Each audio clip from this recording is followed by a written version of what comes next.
की there are only two certainties in the world. One is death, the other is taxes.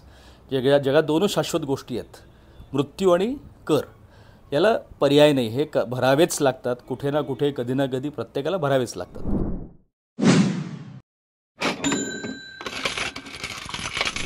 मला बऱ्याच वेळेला माझे काही क्लायंट्स असतील किंवा काही कार्यकर्ते असतील हे विचारत असतात की टॅक्स का भरायचा, टॅक्स वाचवता येणार नाही का, किंवा टॅक्स नाही भरला तर चालेल का. त्यांना एक गंमतशीर वाक्य कायम सांगतो की जगामध्ये, म्हणजे मी नाही म्हणत, हे एक फार पॉप्युलर इडियम आहे की there are only two certainties in the world. One is death, the other is taxes. जगात दोनच शाश्वत गोष्टी आहेत, मृत्यू आणि कर. याला पर्याय नाही, हे भरावेच लागतात. कुठे ना कुठे, कधी ना कधी प्रत्येकाला भरावेच लागतात.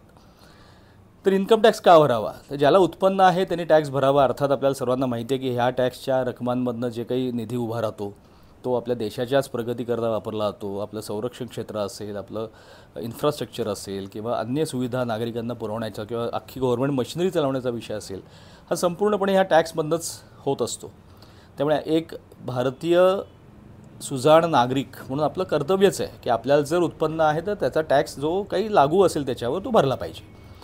आता हा भरल्यानंतर फायदे काय आहेत, तोटा तर सगळ्यांना माहिती आहे. जेवढा टॅक्स येईल तो तोटाच आहे माझा, अशा माझ्या दृष्टीने विचार केला तुम्ही तर मी भरतो आहे म्हणजे मला तोटाच आहे, तर मला ते पैसे वापरायला मिळाले असते. पण भरायचं आहे.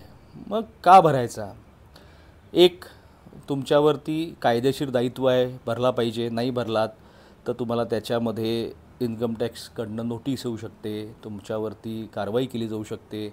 टॅक्स तर भरावा लागेलच, त्याच्यासोबत व्याज, त्याच्यावरचं दंड, ह्या गोष्टी भराव्या लागतील. हा झाला त्यातला जो कायद्याचा भाग येतो. आता आपण नॉर्मल विचार केला किंवा कायदा बाजूला ठेवू आत्ता आपण की कायद्याचा विचार नको करायला, पण इन्कम टॅक्स भरल्याने फायदा काय होतो, तर उद्या तुम्हाला जाऊन एखादं घर कर्ज घ्यायचं आहे, गृहकर्ज घ्यायचं आहे. पहिली गोष्ट बँक काय मागते, तर 3 वर्षाचे टॅक्स रिटर्न आणा. तुम्ही म्हणाला बघा माझ्याकडे उत्पन्न आहे, बघा माझ्याकडे एवढे एवढे पैसे आहेत, तर त्याला काहीही अर्थ नसतो. घरामध्ये समजा करोडो रुपये पडले असतील तुमच्या, पण तुमच्या टॅक्स रिटर्नवरती जर पैसे दिसत नसतील तेवढे, तर बँक तुम्हाला कर्ज देणार नाही. तर आपल्याला बँकेतून कर्ज हवं असेल तर पहिली गोष्ट हीच आहे की तुम्हाला रिटर्न भरला पाहिजे, त्यात तेवढं उत्पन्न दिसलं पाहिजे. कारण प्रत्येक बँकेचे आपापले नियम असतात, कोणाला किती कर्ज द्यायचं.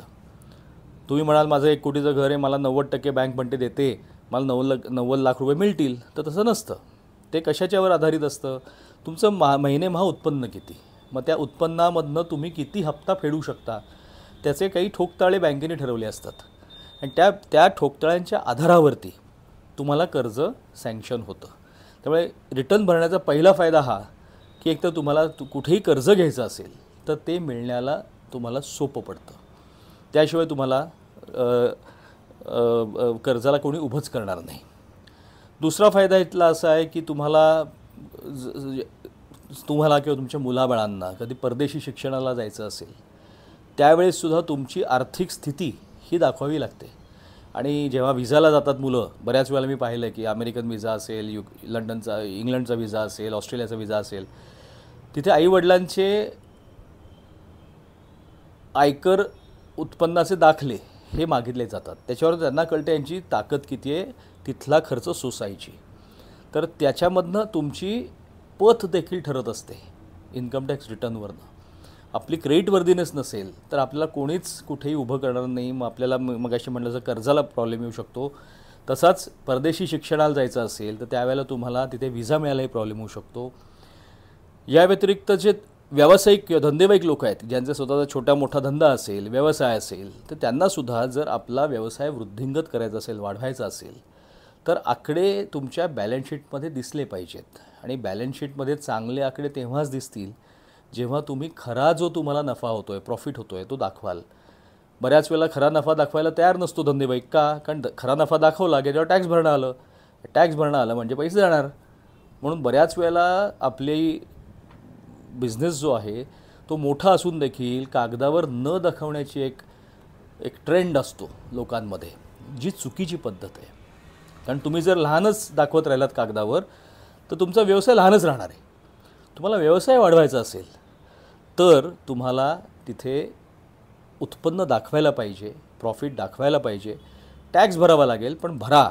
आणि तो भरल्यानंतर तुमचं जो तिथे पत तयार होते त्यातनं तुमचा काही मल्टिपल्समध्ये धंदा वाढू शकतो. ह्या कारणासाठी आपण इन्कम टॅक्स आणि त्याचा परतावा भरला पाहिजे.